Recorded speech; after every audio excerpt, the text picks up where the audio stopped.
तो इस वीडियो में हम बात करने वाले हैं एचडीएफसी बैंक के एलिजिबिलिटी कैलकुलेटर की। एचडीएफसी बैंक से आप ये कैसे चेक कर सकते हो कि आप अपनी मंथली सैलरी के हिसाब से कितना यहाँ से मैक्सिमम होम लोन ले सकते हो। तो इसी के बारे में देखेंगे। इसमें रेट ऑफ इंटरेस्ट क्या ऑफर करा जा रहा है एचडीएफसी बैंक में, इसके अलावा उसमें जो है फीचर्स बेनिफिट क्या देखने को मिलेंगे। तो कंप्लीट इन्फॉर्मेशन आपको इस वीडियो में हम देने वाले हैं। तो चलिए देखते हैं।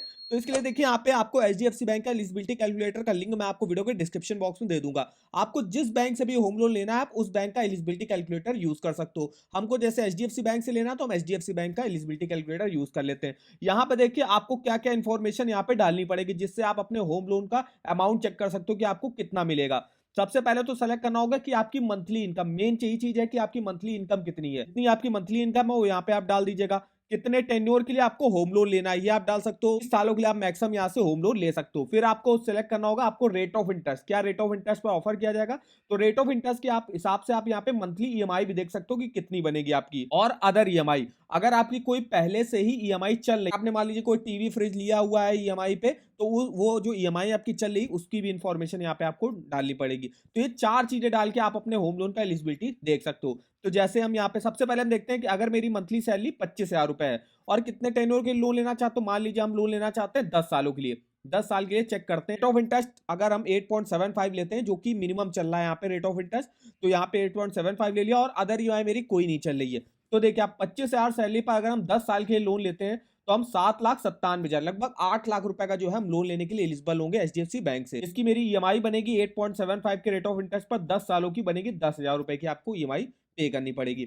ऐसे अगर मेरी देखिए यहाँ पे आपको जैसे 10 साल के लिए हमको 20 साल के लिए होम लोन लेना तो हम यहाँ पे टेन्योर को बढ़ा देते हैं, 20 साल कर देते हैं। तो देखिए 20 साल में मेरा होम लोन का जो अमाउंट होगा वो भी बढ़ जाएगा। उस पर आपको देखिए आप मिलिएगा 11,31,000 रुपए का लोन मिल सकता है। लेकिन जितने मैक्सिमम आप टेन्योर के लिए होम लोन लेते हो तो उतना ही आपको टोटल इंटरेस्ट भी पे करना पड़ता है। ये इन्फॉर्मेशन आपको टोटल इंटरेस्ट की यहाँ पे नहीं मिलेगी। इसके लिए हम अपने ईएमआई कैलकुलेटर पे जो है इसको अभी कैलकुलेट करके बताएंगे कि टोटल इंटरेस्ट में आपको क्या जो है अंतर देखने को मिलेगा। इसके अलावा अगर वो आप मान लीजिए आपकी कोई ईएमआई पहले से चल रही है तो ईएमआई भी हम यहाँ पे डाल के देखते हैं। मान लीजिए मेरी कोई 2,000 रुपए की ईएमआई चल रही है। देखिए जैसे हमने 2,000 की ईएमआई डाली मेरा लोन अमाउंट जो है कम होकर सिर्फ 9,05,000 का हो गया। हम 9,05,000 रुपए का लोन ले सकते हो। और अगर मेरी ईएमआई कोई नहीं चल रही थी तब देखिए हम 11,31,000 रुपए का लोन ले पा रहे थे। अब हम यहाँ पे देखते हैं जैसे हम यहाँ पे 11,31,592 रुपए का लोन ले सकते हैं 20 सालों के लिए। 8.75 के रेट ऑफ इंटरेस्ट पर हमको लोन ऑफर किया जा रहा है। 10,000 की आपकी ईएमआई बन रही है। तो हम सबसे पहले देख लेते हैं ईएमआई कैलकुलेट करके और टोटल इंटरेस्ट कितना आपको पे करना पड़ेगा अगर आप 20 साल के लेते हो और 10 साल के लेते हो। देखिए 11,31,000 का हमने लोन अमाउंट ले लिया। ये पे आ गए अपने ईएमआई कैलकुलेटर पे, यहाँ पे अमाउंट डाल दिया 11,31,000 का। रेट ऑफ इंटरेस्ट 8.75 पर ऑफर किया जा रहा है वो डाल दिया और 20 साल के लोन ले रहा है। देखिए करेक्ट आपकी 10,000 रुपए की ईएमआई बन रही है। टोटल इंटरेस्ट देख सकते हो उस केस में आपको कितना पे करना पड़ेगा, 12,68,408 रुपए का टोटल इंटरेस्ट पे करना पड़ेगा। मतलब जितना आप लगभग लोन ले उससे ज्यादा ही आपको इंटरेस्ट पे करना अगर आप जो है ज्यादा टेन्योर के लिए लोन लेते हो। जैसे हम यहाँ पे 20 साल के लिए ले रहे हैं तो आप देख सकते हो। अब यहीं पे हम जो है सेकंड वाले में देखते हैं कि हम जैसे 25,000 सैलरी थी और हम 10 साल के लिए लोन लेना चाहते हैं। तो 10 साल में हम लेना चाहते हैं तो 10 साल में कितनी ईएमआई, तो हम कितना होम लोन ले सकते हैं तो 7,97,000 रुपए का हम लोन ले सकते हैं। तो अब इसकी भी 10 सालों की देख लेते हैं। इंटरेस्ट देखिए हमको कितना पे करना पड़ेगा। इसमें अमाउंट डाल दिया 7,97,000 रेट ऑफ इंटरेस्ट सेम है और टेन्योर हमको 10 साल के लिए लेना है। देखिए करेक्ट 10,000 की ईएमआई बन रही। लेकिन 10 सालों के लिए अगर आप होम लोन लेते हो तो देखिए आपको टोटल इंटरेस्ट 4,02,000 रुपए का पे करना पड़ रहा है। वहीं अगर आप 20 सालों के लिए ले रहे थे 11 लाख रुपए का लोन, फिर उस केस में आपको टोटल इंटरेस्ट जो है काफी ज्यादा का अमाउंट, मतलब आपके प्रिंसिपल अमाउंट से भी ज्यादा आपको टोटल इंटरेस्ट पे करना पड़ेगा। तो ये आप चेकआउट कर सकते हो इस होम लोन की एलिजिबिलिटी कैलकुलेटर का यूज करके कि आप अपनी मंथली सैलरी के हिसाब से, जितने टेन्योर के लिए आप लोन लेना चाहते हो उसके हिसाब से, तो अगर कोई आपकी ईएमआई पहले से चल रही है तो वो इन्फॉर्मेशन डाल के यहाँ पे आप ये चेकआउट कर सकते हो आप मैक्सिमम यहाँ पे कितना होम लोन लेने के लिए एलिजिबल होगे। तो इस तरीके से आप इस होम लोन के एलिजिबिलिटी कैलकुलेटर का यूज कर सकते हो।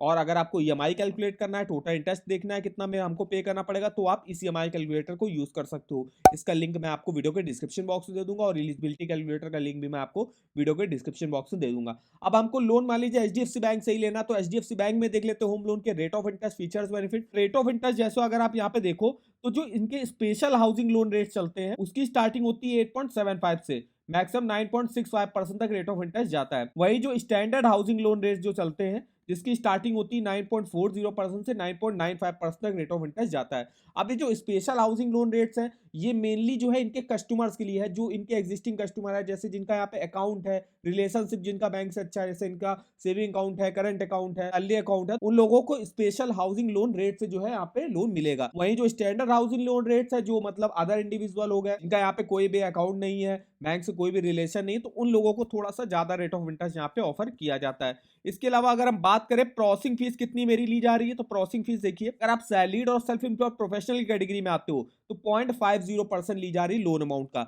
और अगर आप self employed non professional category में आते हो तो आपसे 1.5% जो है प्रोसेसिंग फीस ली जा रही है। एलिजिबिलिटी क्राइटेरिया की बात करें तो मिनिमम एज अप्लाई करने की 18 साल रहती है, मैक्सिमम 70 ईयर की एज तक जो आप अपने लोन को चुका सकते हो। कोई भी सैलरीड और सेल्फ एम्प्लॉयड प्रोफेशनल यहाँ से एलिजिबल होगा। अब सेल्फ एम्प्लॉयड प्रोफेशनल में भी दो कैटेगरी आती है, जैसे यहाँ पे देख सकते हो, जैसे सेल्फ एम्प्लॉयड प्रोफेशनल में आपके डॉक्टर हो गए, लॉयर हो गए, chartered accountant, architect, consultant, engineer, company secretary, और यहाँ पे नॉन प्रोफेशनल होते हैं, ट्रेडर, कमीशन एजेंट और कॉन्ट्रैक्टर आते हैं। कोई भी इंडियन रेजिडेंट यहाँ से अप्लाई कर सकता है, एनआरआई भी यहाँ से अप्लाई कर सकता है, उसके लिए अलग स्कीम चलती है। मैक्सिमम 30 सालों के लिए आप यहाँ से होम लोन ले सकते हो। और कितना लोन मिलता है, तो अगर आप 30 लाख तक का लोन लेते हो तो प्रॉपर्टी वैल्यू का 90% लोन जो है वो एचडीएफसी बैंक प्रोवाइड कर देता है। 30 लाख से 75 लाख के बीच का लोन लेते हो तो प्रॉपर्टी कॉस्ट का 80%, और 75 लाख के ऊपर का होम लोन लेते हो तो प्रॉपर्टी कॉस्ट का 75% तक लोन जो है वो एचडीएफसी बैंक प्रोवाइड कर देता है। देखिए, अगर आप को एप्लीकेंट ऐड कराते हो और कोई अच्छा को एप्लीकेंट मतलब जिसकी सैलरी काफी अच्छी होगी, तो वो उन लोगों को जो है ज्यादा लोन अमाउंट की एलिजिबिलिटी मिलती है, मतलब उनको हायर लोन अमाउंट यहाँ पे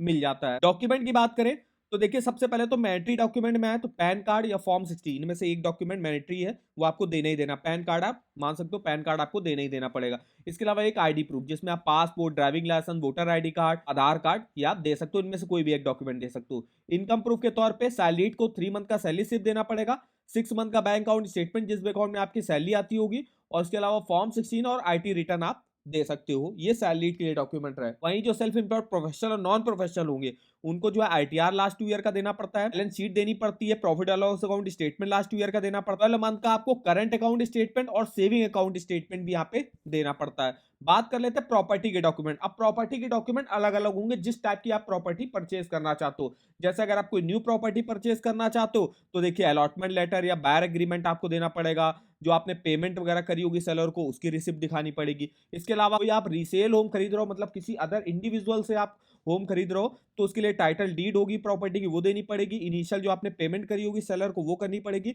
और कॉपी ऑफ एग्रीमेंट देना पड़ेगा आपको। अगर आप जो है मान लीजिए आपके पास कोई प्लॉट की जमीन है, उसमें आपको कंस्ट्रक्शन के लोन लेना है, तो उसके लिए title deed of all plot, इसके अलावा आपकी प्रॉपर्टी में कोई दिक्कत वगैरह नहीं होनी चाहिए तो उसका भी प्रूफ, इसके अलावा कॉपी ऑफ प्लान हो गया, इसके अलावा जो आर्किटेक्ट या सिविल इंजीनियर द्वारा जो कंस्ट्रक्शन का एस्टीमेट, जो आप कंस्ट्रक्शन करा रहे हो उसमें कितना पैसा लगेगा, तो उसका भी एस्टीमेट आपको बैंक में देना पड़ता है। तो ये कुछ डॉक्यूमेंट, इसके अलावा कुछ अदर डॉक्यूमेंट भी रिक्वायर होते हैं, जैसे कि ओन कंट्रीब्यूशन प्रूफ। जैसे बैंक तो 90% का लोन प्रोवाइड कर देगा, बाकी का जो 10% है वो तो आपको अपनी तरफ से देना पड़ेगा, तो उसका भी प्रूफ, मतलब उतने पैसे आपके पास होने चाहिए। इसके अलावा एम्प्लॉयमेंट कॉन्ट्रैक्ट या अपॉइंटमेंट लेटर वगैरह आप दे सकते हो अगर आप सैलरीड हो। 6 मंथ का अगर आप देखें, अगर आपका होम लोन पहले से ही चल रहा है या कोई सा भी लोन चल रहा है पहले से, तो उसका भी 6 मंथ का आपको स्टेटमेंट यहाँ पे दिखाना पड़ता है। पासपोर्ट साइज फोटो देनी पड़ेगी एप्लीकेशन फॉर्म के साथ। इसके अलावा जो प्रोसेसिंग फीस होगी वो आपको चेक के थ्रू देनी पड़ेगी एचडीएफसी बैंक के नाम पे। बिजनेस प्रोफाइल, अगर आप जो है बिजनेस वगैरह करते हो तो बिजनेस की डिटेल, फॉर्म 26 एएस ये भी सेल्फ एम्प्लॉयड को देना पड़ता है। अगर आप जो है कोई कंपनी वगैरह चलाते हो तो आपको लिस्ट ऑफ डायरेक्टर या शेयर होल्डर्स की डिटेल्स आपको देनी पड़ेगी। पार्टनरशिप फर्म अगर चलाते हो तो पार्टनरशिप डीड आपको यहाँ पे देनी पड़ती है। तो ये कुछ डॉक्यूमेंट लगते हैं एचडीएफसी बैंक से होम लोन लेने के लिए। और अगर आपको एचडीएफसी बैंक के होम लोन के ऑफर वगैरह जानने या किसी भी अदर बैंक के home loan, personal loan, car loan, two wheeler loan के ऑफर जानने, वो आप इस वेबसाइट पर डिटेल्स चेकआउट कर सकते हो। जैसे अभी हम एचडीएफसी बैंक होम लोन की बात कर रहे हैं तो इसके लिंक पे आपको जाना है। यहाँ से देखिए डायरेक्ट आप अपनी होम लोन की एलिजिबिलिटी चेकआउट कर सकते हो कि आप अपनी मंथली सैलरी डाल के ये देख सकते हो कि आपको कितना maximum HDFC bank loan provide करेगा, जो अभी हमने आपको कैलकुलेट करके बताया। ये कैलकुलेटर यूज करके आप ये जो है चेकआउट कर सकते हो कि आपको मैक्सिमम यहाँ से कितना होम लोन मिल जाएगा। तो यहाँ से आप जो है इनका ऑनलाइन जो है अप्लाई कर सकते हो, अपनी इंक्वायरी वगैरह कर सकते हो, लोन अगेंस्ट प्रॉपर्टी के बारे में इंफॉर्मेशन देख सकते हो। इसके अलावा फीचर्स बेनिफिट चेकआउट कर सकते हो, कौन कौन सी एचडीएफसी बैंक में होम लोन की स्कीमें चल रही वो देख सकते हो। कोई ऑफर अगर एचडीएफसी बैंक लॉन्च करता है उसका भी लिंक आप इस वेबसाइट पर चेकआउट कर सकते हो। तो इस वेबसाइट का जो लिंक होगा वो आपको वीडियो के डिस्क्रिप्शन बॉक्स में मिल जाएगा, एक बार जाके जरूर चेकआउट करिएगा। तो वीडियो अगर आपको हमारा इन्फॉर्मेटिव लगा होगा, वीडियो को एक लाइक कर दीजिएगा, चैनल पर ना हो चैनल को सब्सक्राइब कर दीजिएगा, और हमें आप कमेंट करके बता सकते हो कि आगे आप किस बैंक के होम लोन के बारे में हमसे डिटेल में इन्फॉर्मेशन लेना चाहते हो। तो आज के इस वीडियो में बस इतना ही। तो मिलते हैं नेक्स्ट वीडियो में, तब तक के लिए धन्यवाद।